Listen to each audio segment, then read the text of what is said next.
they're 97% against. They give me only bad publicity or press. I mean, they're getting a license. I would think maybe their license should be taken away. Trump has now come out and said you can't be mean to him or excessively mean to him, and if you are, the FCC is going to pull your license. Yeah, it was quite shocking last week when Donald Trump aboard Air Force One said that shouldn't be allowed. Talking about anybody criticizing him on TV, in the media, in any form, that shouldn't be allowed, were his words.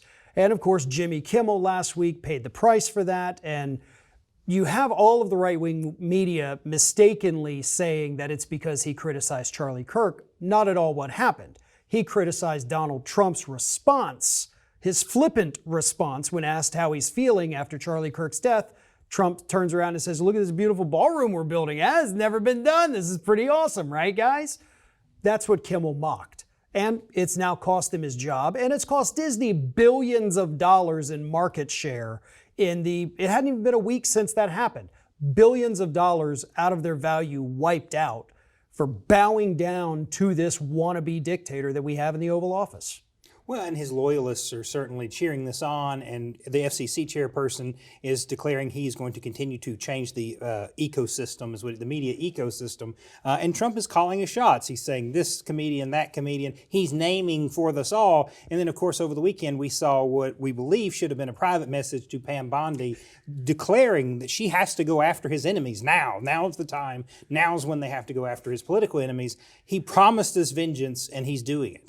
Yeah, so we've got this mentally unstable, I think is probably the politically correct term to use at this point, because we're not sure if it's just neurological or psychological or a combination of both. So mentally unstable, I think, is the best way to say it.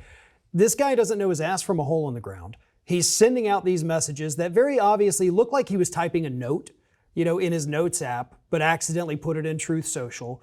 So he doesn't know what's going on. All he knows is that he wants people punished, and by God, Bondi's not doing it fast enough. Brendan Carr did it same day, and Pam Bondi can't get results after 8 months? That's ridiculous to Trump. So we're about to see an even bigger crackdown, and hopefully an even bigger negative response from the public. Because that's what has been shocking to me about all this. You even have conservative personalities, conservative lawyers that are actually speaking out about this, saying, no, this is not how this works. This is not what we are as a country. I don't like these folks, but they can say these things. In Trump's world, no, you can't. You're either 100% loyal or you're someone that needs to be silenced, and that's the message Trump is sending right now. Well, and it's silenced either by deplatforming you, by taking away your media credentials, taking away your licenses.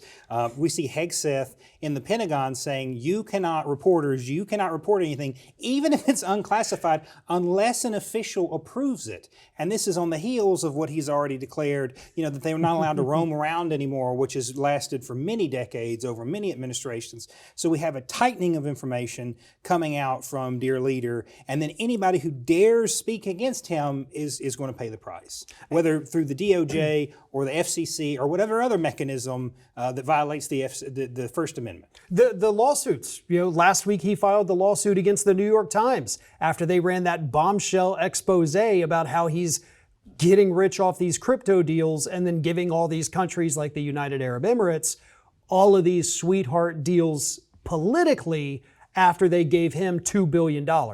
He announced that he was suing them over this, and bring it on. Like, that sounds like a very fun lawsuit for the New York Times to take him to discovery with, but it's all an act of silencing. That's why he's suing the Wall Street Journal. That's why he sued CBS, why he sued ABC. I mean, my God, the list is getting bigger by the week now. But he's suing them not because he can win. Any one of these organizations would win every one of those lawsuits. He's doing it to scare them, because most outlets do not have the means to fight a lawsuit like this. That's why he's doing it. Well, and then with the promise from Pam Bondi, the crackdown on the unidentifiable hate speech, and it's whatever she says hate speech is. She's promising this, and this is going to be the sword by which they attack people who disagree with them. And he keeps talking about the politically violent leftists, which, again, report after report, study after study, vastly more likely, most violence in this country comes from the right. Thanks for watching, everybody. And if you're not already, please subscribe to the channel. We got fresh content every day for you. And if you want to follow us across social media, make sure you check out all of the social links that we have posted in the description of this video.